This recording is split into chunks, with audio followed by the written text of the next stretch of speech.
仮設の募集っ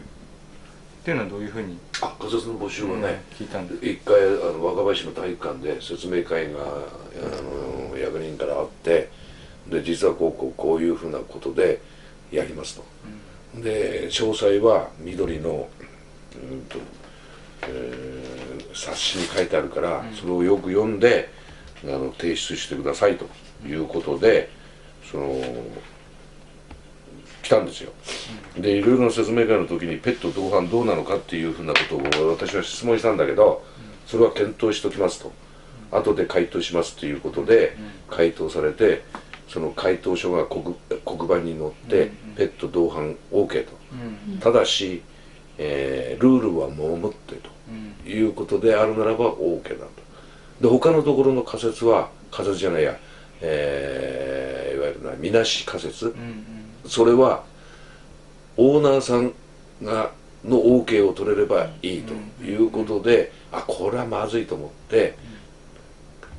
入れないなと思った。だからみなしはやめてこっちの仮設に申し込んだんですよ。そしたらこの仮設はコミュニティで申し込めと。コミュニティっていうのは10家族っていう条件がついてるんですよ。この用紙に見ると。でよく読んだら10家族ちょっと待てよって思いながら5家族だけを集めたの、体育館の中で、ね、我々の周りで、あとご家族いないわけですよ。締め切りは迫ってくるわ、どうすべえかなと思って、そして、あれは月曜日、日付だったら4月の18日だった月曜日にの8時30分から受け付けますっていう、かなり受付がいるなと思ったから、早くしなきゃと思って、あと5グループ揃えるの。それで金曜日の晩に夕飯が終わって、それで職員さんからマイクを借りて「申し訳ございませんが、私この仮設に入りたいんですが、その条件が10グループなんです」と「10家族なんだ」と「今5家族集めたんだけど、あと5家族なんとか我々と一緒にコミュニティを組みませんか」っていう話をした。そしたらパンパンパンと来たわけ。みんなやっぱりどこ迷ってたのかね。これで10家族が集まって、月曜日の朝8時30分に皆さんから書類を集めて、それを持ってた。で結果5月の8日に入ったんだけれども、入ったのは3コミュニティで25所帯か、それしかないんですよ。233所帯だって言いながら、第一次で、それはやっぱり 10家族集めるのがみんな大変だった。聞いた話によると大変だったと。我々の第一次で申し込んだ違うグループは集まんないで7家族、その時に向こうから言われたんだよ。ダメだった7家族、10って書いてあるんだけど、でもご了承して一応だけ預かってくれと。そしたら向こうも預かりますっていうふうな話で預かったんだけど、結局いないもんだから OK ですよ。だから10いなくても OK にしちゃった。そして第2次はもうそんな条件なし。グループで申し込んで、いわゆる家族コミュニティで申し込んだグループが2グループですよ。あとは単独だから、全部計算すると最初の3グループの家族数と、それから第2次募集の、2コミュニティのグループで、約30所帯よ、30所帯ぐらいですよ。あとは233入れる所帯の中の満帆になれば、だからそれを母数としたら 90% は単独なんだよね。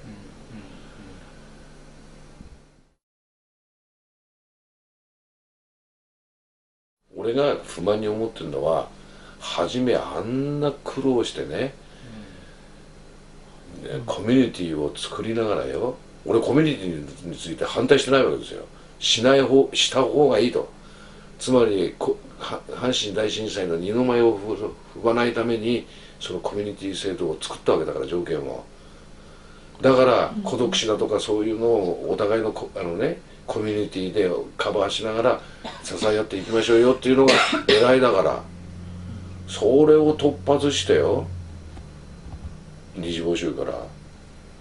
これ俺考えられない。じゃああとね、その後指導があるのかって言ったらさ、コミュニティを大きくしましょうとかさ、そういう指導があるのかって言ったらないんだもん。いいですよ、その仮設住宅で同じ村から同じような人たちが入ってきたんだったらすぐ自治会は立ちますよ。もう一回建てようよって、はーいってみんな OK しますよ。で後から違うとこから入ってきたのが 10% とすれば、じゃあ皆さん自治会に入ってくださいっていう声掛けすればいいわけでしょ。アスト長町のあれはどういうふうにその仕切っていく、誰がリーダーになってどういうふうな自治会を立ち上げていくか、そういうふうな市の方も区の方もサジェッションがない。本当はそういうのは市が区が行政側がある程度指導を持ってね、こうですよこうですよっていう道筋を引いてくれるのが本当だと思うんですよ。それをパーソナルサポートに全部任しちゃったよ。パーソナルサポートさえかわいそうだよ。パーソナルサポートさん、パーソナルっていうからには個人の悩みを聞くをサポートする人たちでしょ。それをさ、全体的な問題を投げちゃってんだもん。それで1回目のお話し会の A グループ B グループ6グループに分けてお話し会をした時に市の職員が出てこないんだもん。パーソナルサポートの人たちしか出てないんだもん。それは立てようっていう意識があってのよ話よ。その自治会だとかそれに出てこねえんだもん。みんなお任せだよ。そういうふうな一番最初の大事なね時に市の役人が市の職員がいないでサポートさんに任しちゃう、パーソナルさんに任しちゃうっていう、この辺の感覚が目線が全然上から目線なんだよね。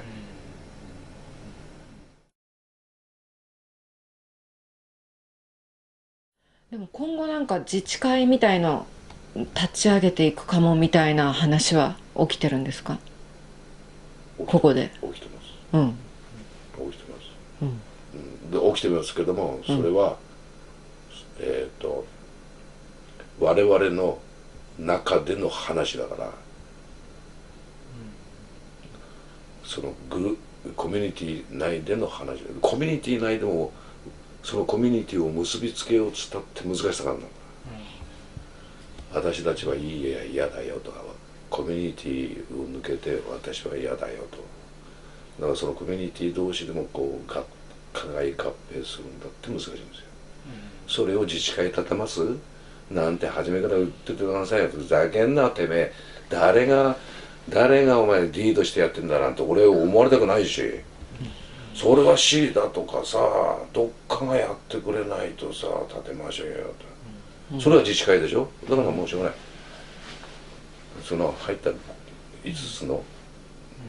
そのなんていうかな、コミュニティ、それが輪を広げて、それから、その人たちがいいなと思った人たちをいわゆる単独で入ってきた人たちを入れて丸くして、ある程度人数が固まってきたらじゃあ自治会にしますかとかね、そういう流れでいかないとここの仮説は難しいと僕は思う。ほんでつまんない、うちの奥さんやめなさい、そんなことは、そんなリーダーそれはね、みんなは欲しいものは時はみんなおだてながらやってちょうだいよ、従いますからって言うけど、結局まずく言った時には必ず批判を浴びて吊るし首になるよと。それが人間の世界なんだから、そんなのは正義心ぶってね、はいっつって手挙げてね、リーダーぶって行くのやめなさいってわけだよ。結構人間関係が難しい時は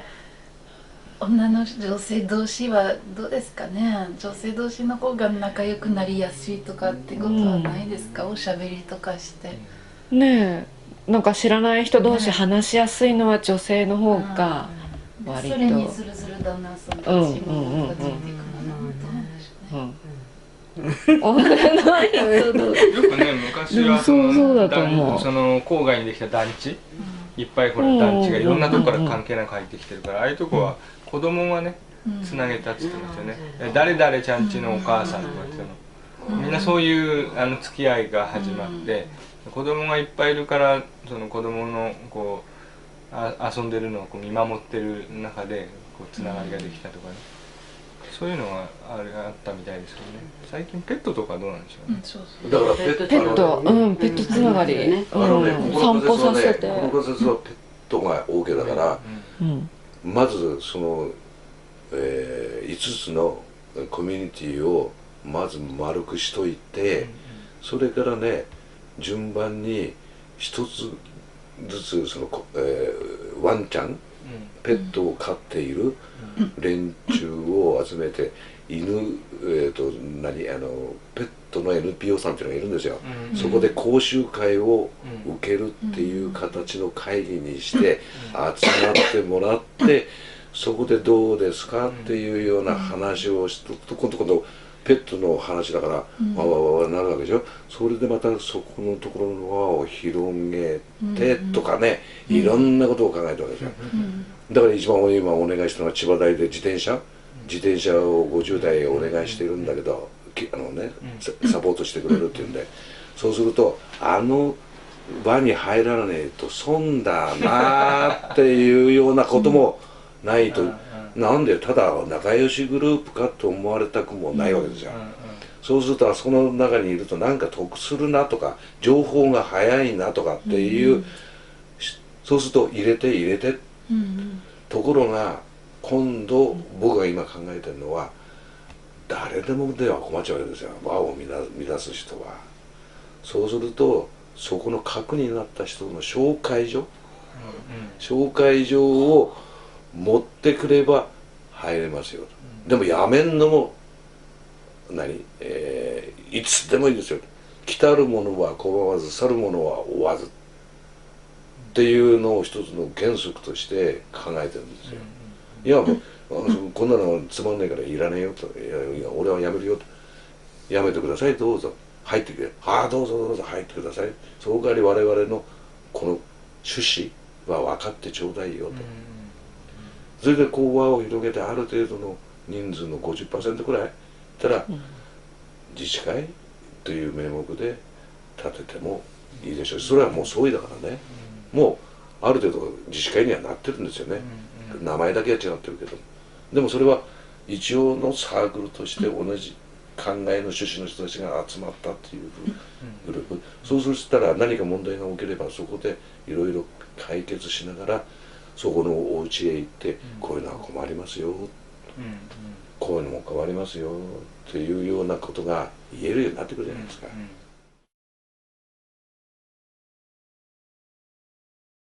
電車乗るでしょ。そうするとあれが仮説だっつって、学生さんたちだとか高校生が言ってっから、上から見てね、そうするとやっぱり特殊な地域って考えられてるわけですよ。よくない。それから学校でもね、どうも聞く話によると、あそこはかわいそうな人たちがいるから行かないようにした方がいいよっていうふうなことを言ってる人もいると。だからそれはね、お母さん方がかわいそうだってのは家に流されたり家が壊されたりしてるからかわいそうだっていう意味だと思うんですよ、その取り方はね。だからその裏がね、本意は分かんないけども、だから言っちゃダメよっていう、言っちゃダメよをつけなければいいわけなんだから、かわいそうなんだから、我々本当に家もないし家が壊れちゃったしっていうのは本当はかわいそうなんだから、特殊な部落というふうに考えるんでしょうね。やっぱり時間経てば心配。ところがね、郡山の会長さんだからそこの隣の会長さんたちがよく来てくれて、そこの広場に、七夕様の願い事を短冊をなされたものを持ってきてくれたりしてるんですよ。君たちは孤立しちゃダメだよって。それも嬉しい。ただそういうふうにね、特殊な見方をする人もいるかもしれない。でも時間経てば心配ですね。だからこれはもうやっぱりこういう変な考え方とか広がる前に何かしないとダメじゃないと、ずるずるもひどくなるでしょう、このまますれば。だから気を使ってくれてますよ、郡山の会長さんの渡辺さんなんていうのはね、本当にこういうのいいですかとかね、それから向こうの子ども会もやっぱり竹のあれで短冊にじいちゃんばあちゃん書いてでぶら下げてっていうふうに一軒一軒お子さんが回って、それでじいちゃんばあちゃんが書いたやつをつけたりっていうようなことはしてくれてるんですよ。だから向こうも気は使ってくれてるんです。だからこっちも気を使ってるんですよ。でもその中にもやっぱしいろいろな考え方の持ってる人がいらっしゃって、やっぱしここを蔑視している。何を蔑視されるあれじゃないですよね。